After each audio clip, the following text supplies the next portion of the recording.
थमी सांसों वाले नवजात को डॉक्टरों ने दिया नया जीवन।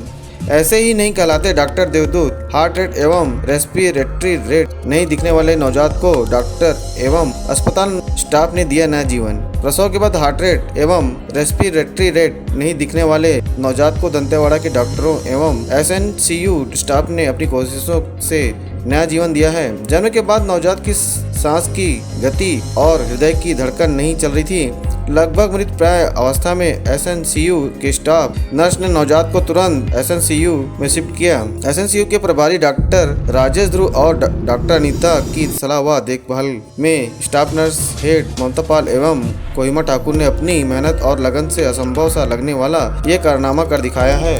हालांकि डॉक्टर राजेश ध्रुव ने यह भी बताया कि एसएनसीयू में 11 स्टाफ नर्स की स्वीकृति है, लेकिन वर्तमान में सिर्फ 4 ही स्टाफ नर्स हैं और उन्हें भी कोई ट्रेनिंग नहीं दी गई है, जिससे कार्य करना बहुत ही मुश्किल हो चुका है। ऐसे में यह घटना किसी चमत्कार से कम नहीं है। अच्छी देखभाल और इलाज के बाद नवजात धीरे धीरे समान अवस्था में आ गया है और सामान्य शिशु की तरह हरकत, दिल की धड़कन एवं सांस की गति समान हो गई है। 11 दिनों तक एसएनसीयू में की गई बच्चे की देखभाल, सारे पैरामीटर समान होने के बाद शिशु को अब डिस्चार्ज कर दिया गया है। शिशु के माता पिता आरक्षक दंपति लक्ष्मी कश्यप और दयानंद कुमार ने अपने नवजात को पुनर्जीवन देने के लिए दंतेवाड़ा जिला अस्पताल के एसएनसीयू के डॉक्टरों एवं स्टाफ नर्स के प्रति आभार प्रकट किया है और धन्यवाद दिया है। स्थिति में मेरा बच्चा यहाँ आईसीयू में आया था, तो मैं सोच भी नहीं सकती थी मेरा बच्चा बच जाएगा। बिल्कुल सांस ले नहीं पा रहा था, ना उसका धड़कन नहीं चल रहा था।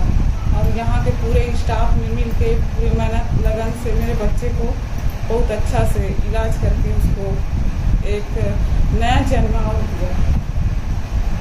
और बाकी पूरे स्टाफ मिल के बहुत अच्छा मेहनत की, इसके लिए मैं सबसे धन्यवाद करती हूँ।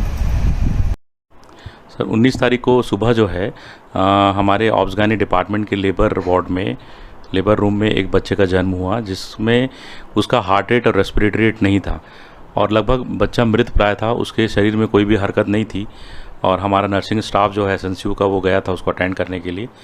उसके बाद तुरंत रिवाइव किया बच्चे को हमने। Bag and mask, ventilation, suction आदि प्रक्रिया करने के बाद बच्चे को तुरंत हमने एसएनसीयू शिफ्ट किया। उसके बाद हमने बच्चे का तुरंत आकलन किया, प्रोसेस जो था हमने कंटिन्यू किया उसको। Bag and mask, ventilation, oxygen, suction, CPR और जो भी ज़रूरी जीवन रक्षक दवाइयाँ थीं वो बच्चे को दी। तो लगभग आधे घंटे के प्रयास के बाद उस बच्चे में जीवन दिखा हमको। बच्चे की सांस चलने लगी, बच्चे की धड़कन चलने लगी। फिर उसके बाद हमने उस बच्चे को लगभग पूरे 11 दिन तक हमने उस बच्चे को रखा। उसकी पूरी जांच करवाई हमने, उसको जो भी आवश्यक दवाइयाँ थी, जो भी न्यूबॉर्न केयर था हमारे नर्सिंग स्टाफ के द्वारा दिया गया। और कुछ दिनों के बाद बच्चा सामान्य होने चला था। बिल्कुल उसकी हरकतें, उसकी सांस की धड़कन और उसका हार्ट रेट वगैरह सब कुछ बिल्कुल ठीक चल रहा था। और बच्चा धीरे धीरे उसको दूध पिलाया गया, फिर धीरे धीरे वो स्तनपान करने लगा। तो बहुत बड़ी हमारे टीम की उपलब्धि रही है। उनके माता पिता भी बहुत खुश थे और लगभग 11 दिन रखने के बाद हमने उस बच्चे को डिस्चार्ज कर दिया और उनकी माता को पूरी बातें समझाई गई कि किस प्रकार से बच्चे का देखरेख करना है घर पे, किन किन चीज़ों का ध्यान रखना है और 7 दिन बाद हमको पुनः दिखाना है।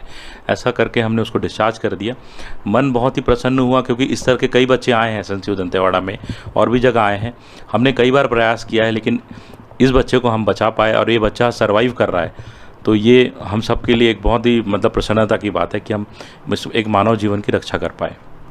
एसएनसीयू की सर्विसेज को मेंटेन करना बहुत ही मुश्किल हो रहा है हम लोग को, क्योंकि हमारे यहाँ जो प्रशिक्षित स्टाफ नर्स थी, जो फैसिलिटी बेस्ड न्यूबॉर्न केयर से रिलेटेड जो थी, वो सारी स्टाफ नर्स यहाँ से अब चली गई हैं। उनको उनके ज़िलों में मेडिकल कॉलेजेस में पदस्थ कर दिया गया है। वर्तमान में हमारे पास 4 ही स्टाफ नर्स हैं, जबकि पद हमारे पास 11 स्वीकृत हैं। तो बहुत सारी परेशानियां हो रही हैं सर्विसेज को मैनेज करने के लिए। और ये जो 4 स्टाफ नर्सेस हैं वो न्यूबॉर्न केयर में ट्रेंड नहीं हैं। तो हमारे लिए एक बहुत बड़ा चैलेंज है कि दंतेवाड़ा एसएनसीयू में जो चैलेंजेस आ रहे हैं उसको फेस करना और बच्चों का न्यूबॉर्न केयर करना बहुत ही मुश्किल वाला काम है हमारे लिए।